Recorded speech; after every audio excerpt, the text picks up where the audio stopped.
할렐루야.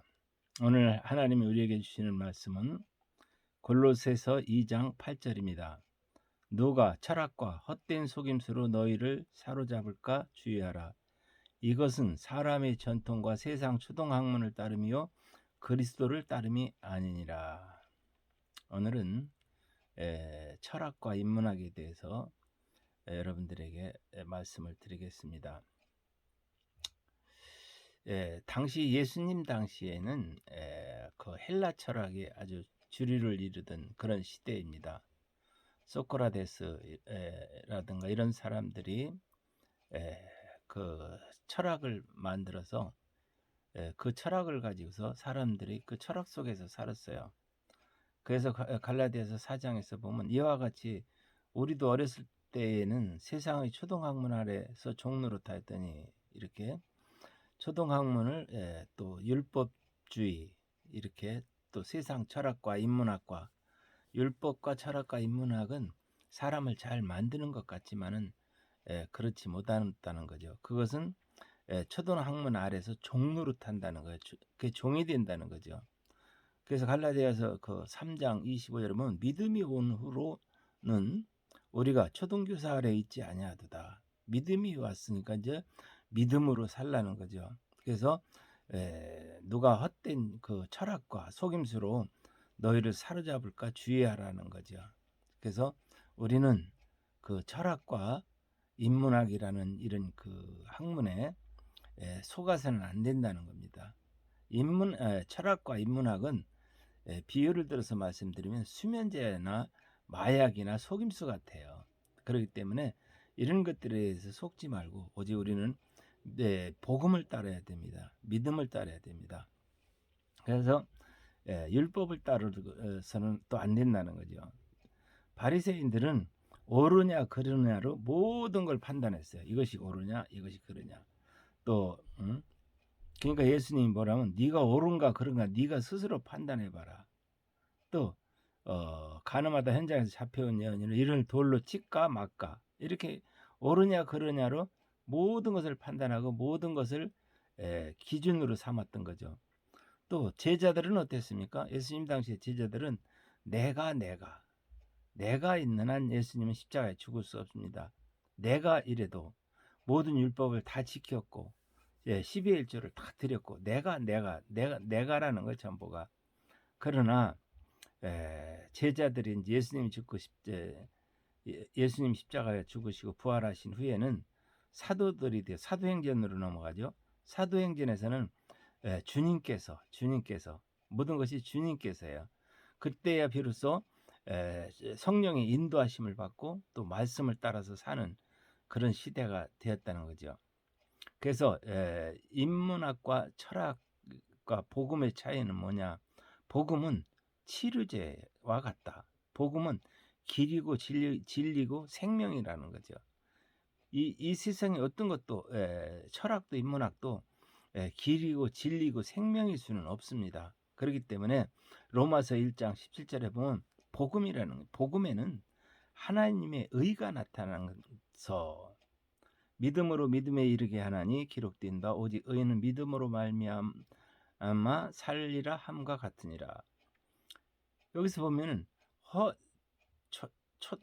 철학과 인문학은 의가 나타날 수가 없어요. 의가 나타나질 않아요. 그러나 복음에는 하나님의 의가 나타나는 겁니다. 그렇기 때문에 우리에게 하나님의 그 의를 따라서 살 수 있고 믿음을 따라서 살 수 있는 거죠.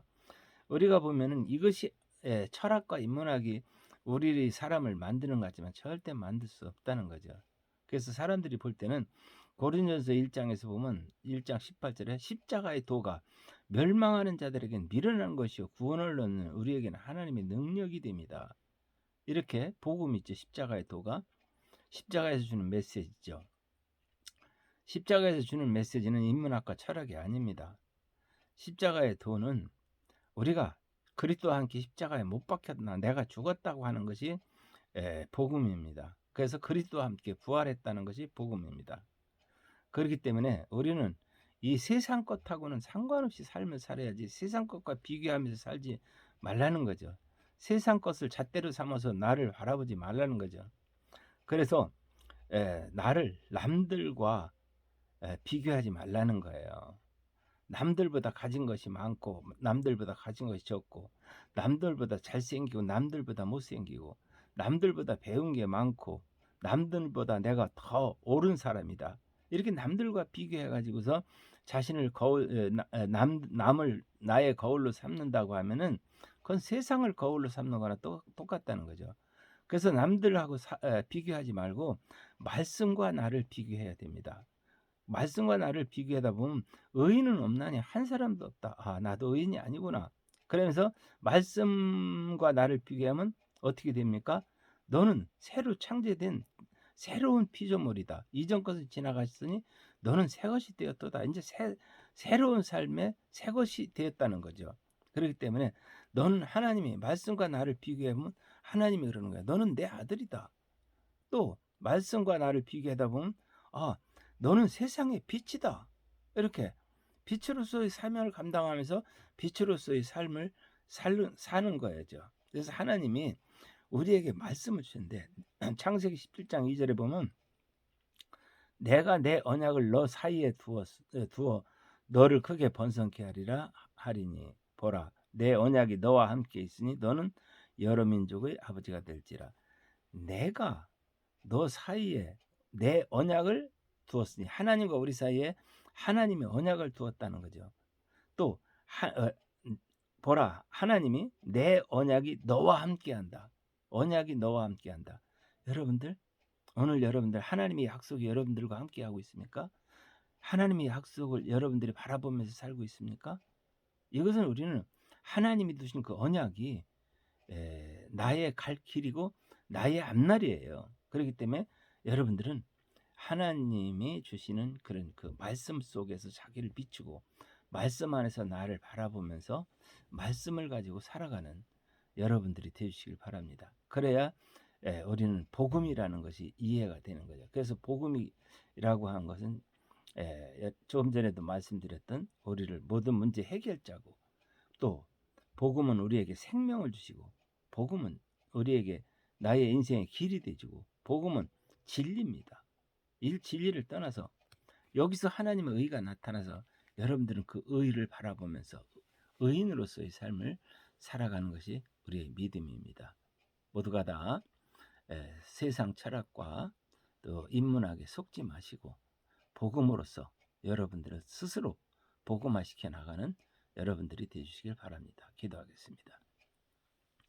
지금은 우리 주 예수 그리스도의 은혜와 하나님 아버지의 그 만국하신 사랑하심과 성령님의 내주 교통 역사하심이 이 말씀을 듣는 세계 갖고 있는 모든 성도들 머리 위에 또한 가정 위에 하는 모든 일 위에 이제로부터 영원토록 함께 하시기를 간절히 축원하옵나이다.